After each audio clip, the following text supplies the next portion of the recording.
अस्सलाम वालेकुम dear students. अज असीं जेको टॉपिक पढ़ंदासीं उहो आहे chemical coordination in plants. First point, plants do not have nervous system. कल भी असां डिस्कस कयोसीं त प्लांट्स खे नर्वस सिस्टम न थींदो आहे ऐं प्लांट्स में नर्वस कोऑर्डिनेशन एब्सेंट आहे ऐं प्लांट्स में सिर्फ़ु ऐं सिर्फ़ु केमिकल कोऑर्डिनेशन थींदी आहे हार्मोन्स जे ज़रिए। सो hormones chemical messengers control their activities. So in case of plants, the coordination is always chemical coordination by chemical signals known as hormones. Plant hormones include growth promoters and growth inhibitors. हाणे dear students यादि रखंदा त plants जा जेके hormones आहिनि कुझु growth खे promote कंदा आहिनि उहे प्रोमोटर्स ऐं कुझु ग्रोथ खे रोकींदा आहिनि inhibitors. Now, divide the plant hormone into two categories. Peri category, plant growth promoters. And B category, growth inhibitors. जेके growth के वधाईंदा उहे growth promoters ऐं जेके growth के रोकींदा उहे growth inhibitors. हाणे ॾिसूं कहिड़ा promoters आहिनि ऐं कहिड़ा inhibitors आहिनि. Auxins, they are growth promoters. Gibberellins, they are growth promoters. And cytokinins, they are also growth promoters. हाणे चऊं था growth inhibitors ते. First, abscisic acid, plant growth inhibitor hormone. Number 2, ethylene. हाणे डियर स्टूडेंट्स यादि रखंदा त ethylene ते हिकिड़ो सिधो क्वेश्चन आहे, थी सघे थो तव्हांखे एंट्री टेस्ट में बि ॾियनि त इहो ग्रोथ प्रोमोटर आहे या ग्रोथ इनहिबिटर आहे. This is the answer. This is the answer. Ethylene is considered as both plant growth inhibitor as well as growth promoter. तो याद रखंदा ही जेको ethylene आहे इहो कुझु केसिस में ग्रोथ प्रोमोटर आहे ऐं कुझु केसिस में ग्रोथ इनहिबिटर आहे. हाणे वापसि था अचूं प्लांट जी कोऑर्डिनेशन ते. जीअं एनिमल्स मूव कंदा आहिनि, फ्लाई कंदा आहिनि, रन कंदा आहिनि, भई प्लांट्स त कोन कंदा आहिनि. Unlike animals, the plant cannot run, cannot fly or swim towards food or away from the danger. छो त plants में locomotion न थींदी आहे. They are usually rooted to the soil. ही कंद फिक्स हूंदा आहिनि soil में. पर यादि रखंदा plant जी body जा organs move कंदा आहिनि. But their parts can move in order to grow and to get sunlight and water. The plants J body जा parts move कंदा आहिनि छा हासिल करण जे लाइ, sunlight या water हासिल करण जे लाइ. तव्हां नोट कयो हिन एनिमेशन खे. डियर स्टूडेंट्स जेको स्टेम आहे इहो मथे अची रहियो आहे. The stem is showing negative geotropism. ऐं हिते ॾिसो जेके रूट्स आहिनि डियर स्टूडेंट्स उहे हेठि वञी रहिया आहिनि, showing geotropism. त स्टेम छा थो शो करे? नेगेटिव जियोट्रापिज़म. रूट्स हेठि था वञनि, स्टेम मथे ईंदो आहे सनलाइट कैच करण जे लाइ ऐं रूट्स हेठि वेंदा आहिनि पाणी खे कैच करण जे लाइ. Plants show movement by growth. त डियर स्टूडेंट्स हाणे यादि रखंदा ही ॿ सिधा क्वेश्चन्स आहिनि. त प्लांट पंहिंजी कोऑर्डिनेशन हिकु शो कंदा आहिनि मूवमेंट में ऐं डियर स्टूडेंट्स ॿियो शो कंदा आहिनि ग्रोथ में. त प्लांट्स पंहिंजी मूवमेंट में ऐं ग्रोथ में छा शो कंदा आहिनि? कोऑर्डिनेशन. ये बस सिधा क्वेश्चन आहिनि. कॾहिं बि क्वेश्चन अची वञे त प्लांट्स कोऑर्डिनेशन कहिड़े प्रोसेस में या कहिड़े मैकेनिज़म में शो कंदा आहिनि? फर्स्ट थी वेंदो मूवमेंट ऐं ॿियो थी वेंदो ग्रोथ. हार्मोन्स प्रोमोट और इनहिबिट देयर ग्रोथ. असां हिते ग्रोथ जी ॻाल्हि कईसीं. कुझु हार्मोन अहिड़ा हूंदा आहिनि जेके ग्रोथ खे प्रोमोट कंदा आहिनि ऐं कुझु अहिड़ा हार्मोन हूंदा आहिनि जेके ग्रोथ खे इनहिबिट कंदा आहिनि. हिकु भेरो वरी रिपीट था कयूं. प्लांट जा कहिड़ा हार्मोन्स ग्रोथ खे प्रोमोट कंदा आहिनि? First auxins, number 2 gibberellins, number 3 cytokinins. त पोइ कहिड़ा आहिनि जेके ग्रोथ इनहिबिटर्स आहिनि? फर्स्ट एब्सिसिक एसिड ऐं ॿियो इथाइलिन. वरी डियर स्टूडेंट्स जीअं मां तव्हांखे ॿुधायो त इथाइलिन ते क्वेश्चन ईंदो आहे. ही क्वेश्चन ईंदो आहे त इथाइलिन जेको आहे ग्रोथ प्रोमोटर आहे या इनहिबिटर आहे? Again answer is ethylene is considered as both plant growth inhibitor as well as growth promoter. अॻिते था वधूं. Like all organisms, plant detect and responds to stimuli in their environment.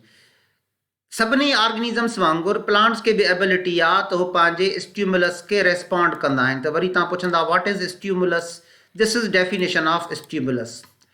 A stimulus is change in the organism's internal or external environment that causes an action or response.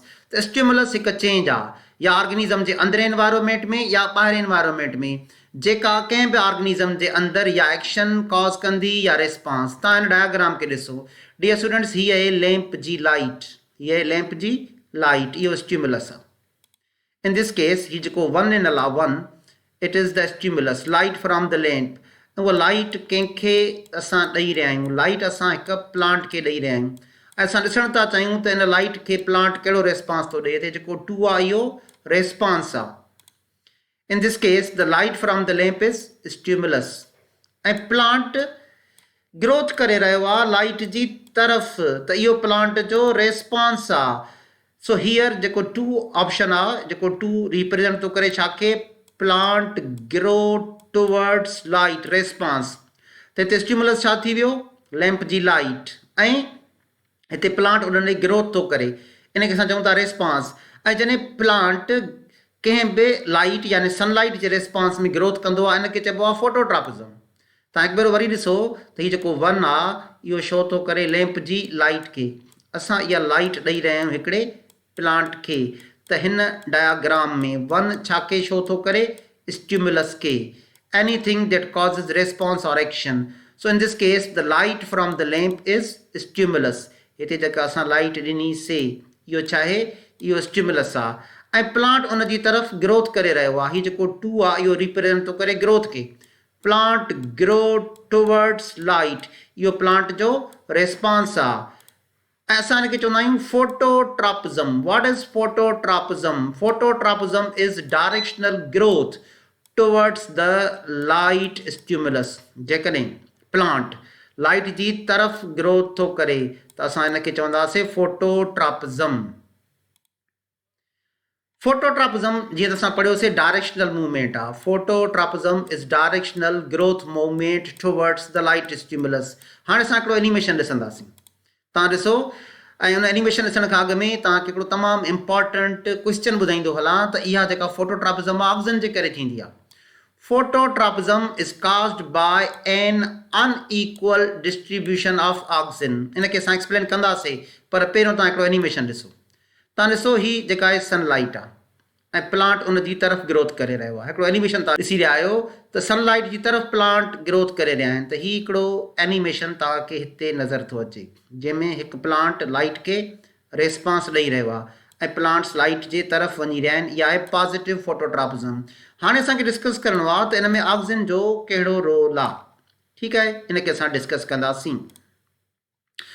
फोटोट्रॉपिज़म caused by an unequal distribution of oxygen। तव्हां note कयो त dear students हीउ हिकिड़ो stem आहे ऐं हिन तरफ़ खां लाइट अची रही आहे, हिन तरफ़ खां लाइट अची रही आहे। कंहिंखे लाइट मिली रही आहे, स्टेम खे। त हीअ डायग्राम शो थी करे स्टेम खे ऐं असां हुनखे हिकु तरफ़ खां लाइट ॾेई रहिया आहियूं ऐं हीअ स्टेम जी टिप, हीअ स्टेम जी tip. Oxygen is produced at shoot tip. ही जेके डॉट्स तव्हांखे नज़र अची रहिया आहिनि ब्लैक कलर में, जंहिंखे हाणे मां रेड कलर सां पॉइंट आउट करे रहियो आहियां, डियर स्टूडेंट हीअ ऑक्सीजन आहे। त यादि रखंदा ऑक्सीजन किथे प्रोड्यूस थींदो आहे, शूट जी टिप ते पैदा थींदो आहे, स्टेम जी टिप ते। हाणे नोट कंदा हिन पासे खां लाइट अची रही आहे, जंहिं पासे खां लाइट अची रही आहे इहा थी वई सनी साइड ऐं ॿिए पासे ॾांहुं घटि लाइट अची रही आहे, इहा छा थी वई, शेडी साइड। हाणे नोट कयो त हीअ ऑक्सीजन वधियल आहे, हिते हिते ऑक्सीजन डियर स्टूडेंट्स वधियल आहे, कहिड़े पासे ॾांहुं, शेडी साइड आहे। ऐं हिते ॾिसो ऑक्सीजन घटि आहे, कहिड़े पासे ॾांहुं, सनी साइड ॾांहुं। हाणे सनी साइड ॾांहुं ऑक्सीजन घटिजी वियो, लेस ऑक्सीजन, त सनी साइड ॾांहुं ग्रोथ घटि थींदी, सेल्स ग्रो लेस। ऑक्सीजन कहिड़े पासे ॾांहुं वधी वियो, हिते ऑक्सीजन वधी वियो आहे ऐं हीअ कहिड़ी साइड आहे, शेडी साइड। हाणे नोट कयो शेडी साइड ॾांहुं ऑक्सीजन वधी वियो, मोर ऑक्सीजन, त शेडी साइड ॾांहुं वधीक ग्रोथ थींदी। हाणे नोट कंदा त हिन पासे ॾांहुं वधीक ग्रोथ थींदी, असां पढ़ी चुका आहियूं ग्रोथ कर्वेचर मूवमेंट, त जंहिं पासे ॾांहुं वधीक ग्रोथ थींदी आहे कर्वेचर उन जे अपोज़िट साइड ते ईंदो आहे। कर्वेचर यानी बेंड हमेशह उन जे अपोज़िट साइड ते ईंदो आहे। त हे जेको स्टेम आहे उहो पंहिंजो कर्वेचर या उहो पंहिंजो जेको बेंड कंदो, टर्न कंदो, कहिड़ी तरफ़ कंदो, लाइट जी तरफ़ कंदो। हाणे हिते डिस्क्रिप्शन पढ़जो। In a stem the cells on the shaded side contain more oxygen. हाणे ओ हिन शेडी साइड ऑक्सीजन वधी वियो and grow longer than the cells on the light side. हिन पासे ॾांहुं सनी साइड ॾांहुं ऑक्सीजन घटिजी वियो। This causes the stem to grow or to bend towards the light। त ॾिसो हे जेको कर्वेचर आहे इहो कर्वेचर लाइट जी तरफ़ अची रहियो आहे, इनखे असां चवंदा आहियूं पॉज़िटिव फोटोट्रॉपिज़म।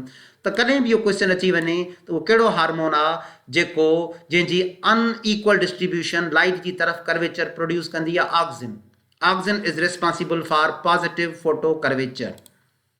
हाँ ॾिसो जियोट्रॉपिज़म छा आहे? What is geotropism? Geotropism refers to response of plant towards gravity। जॾहिं प्लांट ज़मीन जी तरफ़ वाध खाए। हिकिड़ो एनिमेशन ॾिसो डियर स्टूडेंट्स। हिन एनिमेशन में तव्हांखे ॿ शयूं नज़र ईंदियूं। रूट्स काॾे वञी रहिया आहिनि डियर स्टूडेंट्स? रूट्स ज़मीन जी तरफ़ वञी रहिया आहिनि, पॉज़िटिव जियोट्रॉपिज़म। स्टेम काॾे वञी रहियो आहे? ज़मीन खां अवे वञी रहियो आहे, negative जियोट्रॉपिज़म। Roots show positive geotropism means grow towards the center of gravity। पर स्टेम काॾे वञी रहियो आहे? Stem shows negative geotropism, grow away from the center of gravity। त जेको जियोट्रॉपिज़म आहे उहो पॉज़िटिव बि थी सघे थो, नेगेटिव बि थी सघे थो। अगरि रूट्स ज़मीन जी तरफ़ वधी रहिया आहिनि इहो पॉज़िटिव जियोट्रॉपिज़म आहे। अगर स्टेम अवे वञी रहियो आहे ज़मीन खां त इहो नेगेटिव जियोट्रॉपिज़म आहे। इंट्रेस्टिंग त हिन में बि ऑक्सीजन इन्वॉल्व आहे। Just like phototropism, geotropism is also caused by an unequal distribution of oxygen। ही असां डिस्कस कंदासीं हिकिड़ो एक्सपेरिमेंट, ऐं तव्हांजो डियर स्टूडेंट्स काफ़ी ध्यानु हुजे छो त इहो एक्सपेरिमेंट टेक्स्ट बुक में न आहे लिखियलु। तव्हांखे मां सम्झाईंदुमि ऐं तव्हांजो कॉन्सेप्ट वधीक क्लियर थी वेंदो। हाँ वो एक्सपेरिमेंट था पढ़ूं जैमें असां पढ़ंदासीं ऑक्सीजन कीअं रिस्पॉन्सिबल आहे जियोट्रॉपिज़म जे लाइ। If a plant is laid horizontally, तव्हां हिकिड़े प्लांट खे हॉरिजॉन्टली प्लेस कयो, रूट्स ग्रो डाउन, रूट्स हेठि वेंदा and the stem grow up, stem मथे ईंदो। तव्हां नोट कयो असां प्लांट खे हॉरिजॉन्टली रखियो आहे त स्टेम काॾे थो अचे? मथे थो अचे। शूट्स ग्रो अप, इहो थी वियो नेगेटिव जियोट्रॉपिज़म, ज़मीन खां मथे अची रहियो आहे। तव्हां ॾिसो हीउ जेको स्टेम आहे इहो ज़मीन खां मथे अची रहियो आहे, इहो छा आहे? नेगेटिव जियोट्रॉपिज़म। पर नोट कयो रूट काॾे वञी रही आहे? ज़मीन जी तरफ़ वञी रही आहे। इहो थींदो डियर स्टूडेंट्स पॉज़िटिव जियोट्रॉपिज़म। ठीकु आहे। हाणे असां जॾहिं प्लांट खे हॉरिजॉन्टल प्लेस कयो आहे त स्टेम मथे थो वञे ऐं नेगेटिव जियोट्रॉपिज़म शो थो करे, रूट हेठि था वञनि, पॉज़िटिव जियोट्रॉपिज़म शो था कनि। डियर स्टूडेंट्स इन में बि ऑक्सीजन जो रोल आहे, इन में बि ऑक्सीजन जो रोल आहे। ॾिसूं त इन में ऑक्सीजन जो कहिड़ो रोल आहे, नोट कंदा हाणे। Just like phototropism, geotropism is also caused by unequal distribution of oxygen। ॾिसूं कहिड़े पासे ॾांहुं ऑक्सीजन वधी थो वञे, कहिड़े पासे ॾांहुं घटिजी थो वञे।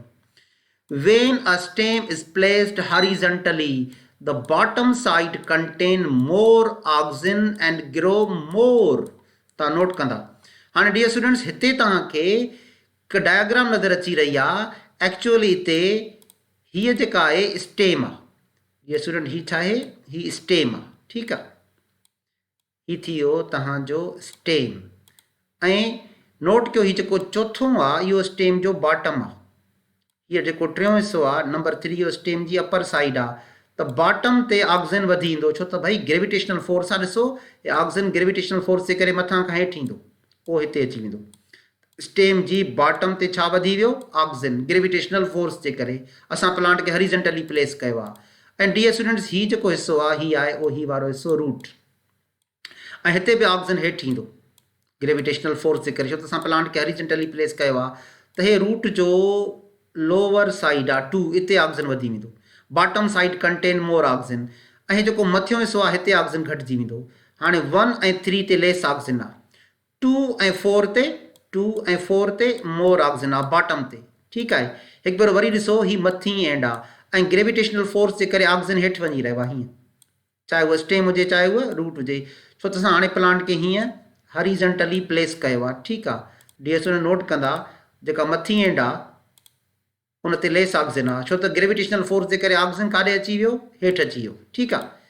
मोर ऑक्सीजन, त हाणे हिते हीअ पॉइंट वरी पढ़जो, when stem is placed horizontally the bottom side contain more oxygen and grow more. इन खे वधीक क्लियर था कयूं नेक्स्ट स्लाइड ते। हाणे नोट कयो डियर स्टूडेंट्स, ही स्टेम आहे ऐं ही रूट आहे, ठीकु आहे। हाणे नोट कयो स्टेम जो जेको ही 4 जेको लेटर आहे इहो रिप्रेजेंट थो करे बॉटम साइड ते वधीक ऑक्सीजन आहे, ठीकु आहे। ऐं साॻे नमूने रूट ते ही जेको 2 शो थो करे त लोअर साइड ते ऑक्सीजन वधीक आहे, छो त ऑक्सीजन ग्रेविटेशनल फोर्स जे करे मथां खां हेठि अची वियो ऐं असां प्लांट्स खे हॉरिज़ॉन्टली प्लेस कयो आहे, ठीकु। Plant is placed horizontally. उन खां पोइ ॾिसो ही जेको डियर स्टूडेंट्स 1 आहे हिते बि ऑक्सीजन घटि आहे, ऐं जेको 3 आहे हिते बि ऑक्सीजन घटि आहे। 1 and 3 upper side contain lace oxygen, छो त ग्रेविटेशनल फोर्स जे करे ऑक्सीजन हेठि अची वियो, ठीकु आहे। हाणे नोट कंदा स्टेम जी टिप इहा डियर स्टूडेंट्स मथे वेंदी। उनजो रीज़न इहो आहे त हिते ॾिसो मोर ऑक्सीजन आहे, पोइ हिते ऐं हिते मोर ऑक्सीजन आहे त इहो एलांगेशन कराईंदो, हिते ईअं एलांगेशन कराईंदो त हीअं स्टेम जी टिप मथे वेंदी, छो त हिते ऑक्सीजन वधियल आहे, ठीकु आहे। इहो मथे एलांगेशन कराईंदो and the stem moves upward. इहा थी वई नेगेटिव जियोट्रॉपिज़म। पर उहो हिते ॾिसो त रूट हेठि अची रही आहे, हिते हीअं हेठि बेंड करे रही आहे, छो त हिते नंबर 2 ते ऑक्सीजन वधियल आहे। इहो मथां खां हेठि हुनखे बेंड कराईंदो, ठीकु आहे। त नोट कयो रूट टिप वरी हेठि अची रही आहे, छो त हे जेको नंबर 2 आहे हिते ऑक्सीजन वधीक आहे, इहो हुनखे हेठि डाउनवर्ड बेंड कराईंदो, त ईअं रूट जेका आहे उहा डाउनवर्ड ईंदी। त यादि रखंदा डियर स्टूडेंट्स, जेका ऑक्सीजन जी अनइक्वल डिस्ट्रीब्यूशन आहे उहा जियोट्रॉपिज़म जे लाइ बि रिस्पॉन्सिबल आहे। इहो एक्सपेरिमेंट तव्हांजी टेक्स्ट बुक में न हो, hopefully it will be clear. हाणे असांजे टेक्स्ट बुक में ट्रॉपिक मूवमेंट्स लिखियल आहिनि। What are the tropic movements in plants. मां तव्हांखे चैप्टर नंबर 2 में पढ़ाए चुको आहियां, हिकु भेरो वरी तव्हांजे लाइ शॉर्टली रिपीट थो कयां। What are tropic movements? Tropic movements or tropism is the directional movement of particular parts of plant in response to environmental stimuli. त हिन में प्लांट्स मूव न कंदो आहे पूरो, यानी प्लांट्स जा पार्ट्स मूव कंदा आहिनि। थी सघे थो स्टेम मूव करे, थी सघे थो रूट, पर उन में हिकिड़ी पर्टिकुलर डायरेक्शन हूंदी आहे ऐं उहा स्टिमुलस जी तरफ़ हूंदी या अवे हूंदी। Generally a stimulus can be either positive और negative. What do you mean by positive? Positive if a plant move towards it. अगर स्टिमुलस पॉजिटिव हूंदो त प्लांट जो स्टेम या प्लांट जी रूट या प्लांट जो कोई बि पार्ट उन जी तरफ़ वेंदो। Now negative if a plant और part of plant moves away from it, जॾहिं प्लांट जी बॉडी जो कोई बि हिसो उन खां परे वेंदो। हाणे ॾिसूं त फोटोट्रॉपिज़म छा आहे। अॼु असां तमामु डिटेल में डिस्कस कयो ऑक्सीजन जो रोल फोटोट्रॉपिज़म में। What is phototropism? The directional movement occurs in response to light. What is geotropism? In geotropism, plants movement is in response to gravity. इन में भी अॼु असां ऑक्सीजन जो role पढ़ियोसीं। What is hydrotropism? In hydrotropism, the plant movement is in response to water. तव्हां हिकिड़ो animation ॾिसो त प्लांट्स जा जेके रूट्स आहिनि डियर स्टूडेंट्स, इहे वाटर जी तरफ़ वञी रहिया आहिनि। The roots are showing positive hydrotropism. तव्हांखे रूट्स पॉजिटिवली हाइड्रोट्रॉपिक नज़र ईंदा हिन एनिमेशन में। हाइड्रोट्रॉपिज़म जो एनिमेशन तव्हां ॾिठो। हाणे ॾिसूं केमोट्रॉपिज़म छा आहे। What is chemotropism? This tropism occurs in reaction to chemical stimulus. तव्हां नोट कयो डियर स्टूडेंट्स त हीअ जेका पोलिन ग्रेन्स आहिनि, pollen grains are landed on stigma pollination में, त पोइ इहा डाउनवर्ड वेंदी आहे पोलिन ट्यूब, स्टिग्मा खां क्रॉस कंदी स्टाइल में, स्टाइल खां इहा पोलिन ट्यूब क्रॉस कंदी ऐं डियर स्टूडेंट्स इहो पोलिन ट्यूब हेठि वेंदो ओव्यूल जे अंदरि ऐं इन जो रोल आहे 2 स्पर्म ओव्यूल ताईं पहुचाइणु।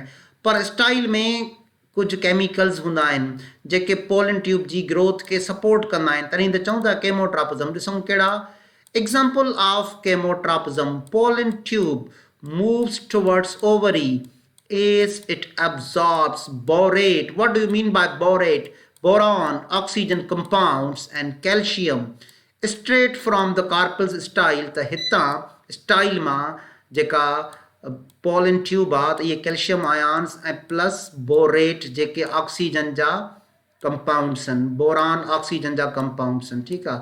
त इहे बोरेट खे एब्ज़ॉर्ब करे अॻिते वधंदी आहे, उन करे असां हिनखे चऊं था केमोट्रापिज़म। आख़िर में पढ़ंदासीं thigmotropism. What is thigmotropism? It is the growth movement in response to contact established with a solid object. अगर प्लांट सॉलिड ऑब्जेक्ट रिस्पॉन्स में मूव करे थिग्मोट्रापिज्म आहे। Example, thigmotropism is quite common in climber plants. What do you mean by climber plants? The climbing plants are the plants which climb up trees and other solid objects. Animation ॾिसो dear students, हिते तव्हांखे हिकिड़ो plant हिकु solid object जे मथां climbing कंदे नज़र ईंदो। In plant खे चइबो आहे क्लाइंबर प्लांट ऐं इन ट्रापिज़म खे चइबो आहे thigmotropism. Thank you dear students.